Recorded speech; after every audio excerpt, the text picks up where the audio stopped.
नमस्कार, स्वागत है आप सभी का। आप देख रहे हैं एनएमएफ न्यूज। आपके साथ मैं हूं नमता चौधरी।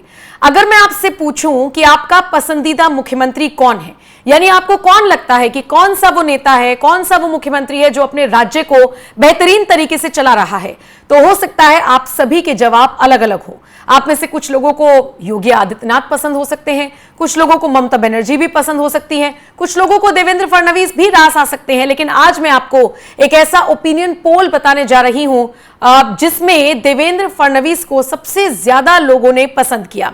सोशल मीडिया पर यह पोल किया गया और जिस तरीके से लोगों की राय सामने आई और जिस तरीके से वोट परसेंटेज सबसे ज्यादा देवेंद्र फडणवीस के खाते में गया, वो ये बताने के लिए काफी है कि महाराष्ट्र में पिछले कुछ दिनों में ऐसे काम हुए हैं जब देवेंद्र फडणवीस की पॉपुलैरिटी में जबरदस्त तरीके से इजाफा हुआ है। अब जो तस्वीर आप अपनी स्क्रीन पर देख रहे हैं, इसी पेज ने ये पोल किया था, who is the best CM in India currently, यानी मौजूदा वक्त में बेस्ट सीएम कौन है। इसी के साथ बेस्ट सीएम कौन का हैशटैग का भी इस्तेमाल किया गया था। और देखिए, इसमें योगी आदित्यनाथ का नाम था, एमके स्टालिन का नाम था, देवेंद्र फडणवीस का नाम था और हिमंता बिस्वा शर्मा का नाम रखा गया। अब इसमें सबसे ज्यादा परसेंटेज अगर किसी को मिला है तो वो महाराष्ट्र के मुख्यमंत्री फडणवीस ही हैं, जो 41% के साथ बढ़त बनाए हुए हैं।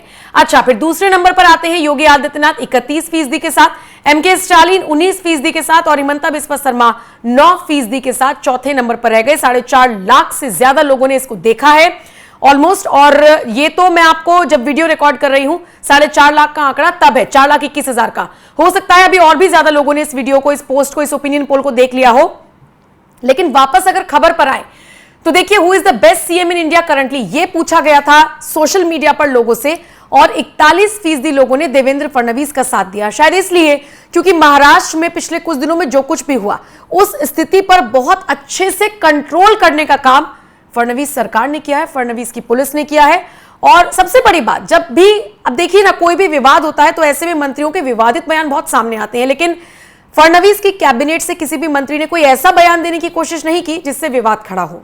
हाँ, विवाद को रोका जाए, थामा जाए, यह जरूर हुआ। हमने देखा मराठी बनाम हिंदी को किस तरीके से मुद्दा बनाया गया था फडणवीस के एक फैसले के बाद, लेकिन एक झटके में फडणवीस ने उस फैसले को वापस लेकर राज ठाकरे और उद्धव ठाकरे की राजनीति को वहीं विस्तार देने की और खत्म करने की कोशिश की थी। यह है फडणवीस का स्टाइल और इसीलिए लोग कहने लगे हैं अब कि महाराष्ट्र मॉडल की चर्चा होनी चाहिए।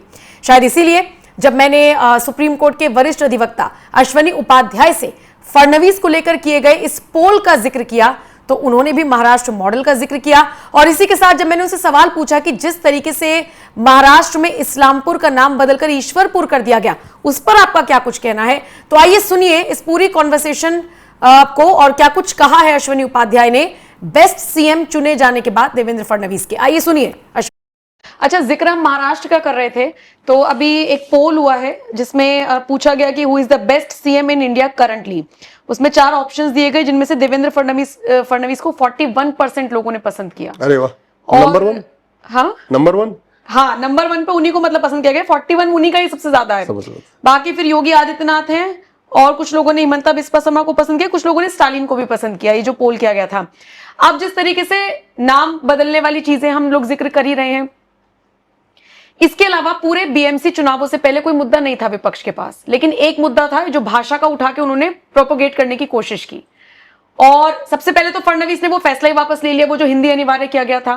और दूसरी बात, इस पूरे मामले को जैसे निपटाया फडणवीस सरकार ने या जो अराजकता फैलाने की कोशिश की गई, उनको जिस तरीके से दबोचा, आप उसे किस तरीके से देखते हैं? और बाकी इस पोल पे भी आपकी क्या राय है? नहीं, पोल तो फडणवीस जी बहुत अच्छा काम कर रहे हैं, निश्चित रूप से अच्छा काम कर रहे हैं। और मुझे पूरा विश्वास है कि बहुत जल्दी वो महाराष्ट्र में छत्रपति शिवाजी महाराज का सपना साकार करेंगे। छत्रपति शिवाजी महाराज हम सबके आदर्श हैं और छत्रपति शिवाजी महाराज का सपना तो पूरे देश में उनका साकार करना चाहिए, सबका दायित्व है। लेकिन शुरुआत इसकी महाराष्ट्र से होनी चाहिए और फडणवीस जी इसकी महाराष्ट्र से कर रहे हैं। वो महाराष्ट्र में गुलामी का नाम मिटाने की कोशिश कर रहे हैं, महाराष्ट्र में गुलामी का निशान भी धीरे धीरे वो ठीक करने की कोशिश कर रहे हैं। मुझे पूरा विश्वास है कि जो छत्रपति शिवाजी महाराज का सपना था, अच्छा देखिए, जितने बड़े हमारे महापुरुष हुए ज्यादातर उसमें महाराष्ट्र में हुए। छत्रपति शिवाजी महाराज महाराष्ट्र से, वीर सावरकर जी महाराष्ट्र से, बाबा साहब अम्बेडकर महाराष्ट्र से, बाल गंगाधर तिलक महाराष्ट्र से, तोकाराम जी महाराष्ट्र से, ऐसे बहुत सारे हमारे महापुरुष महाराष्ट्र से हुए।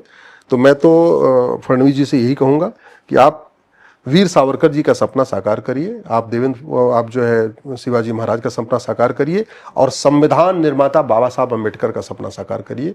बाबा साहब ने जो बातें कही थी उसको लागू करने के लिए महाराष्ट्र एक मॉडल स्टेट है।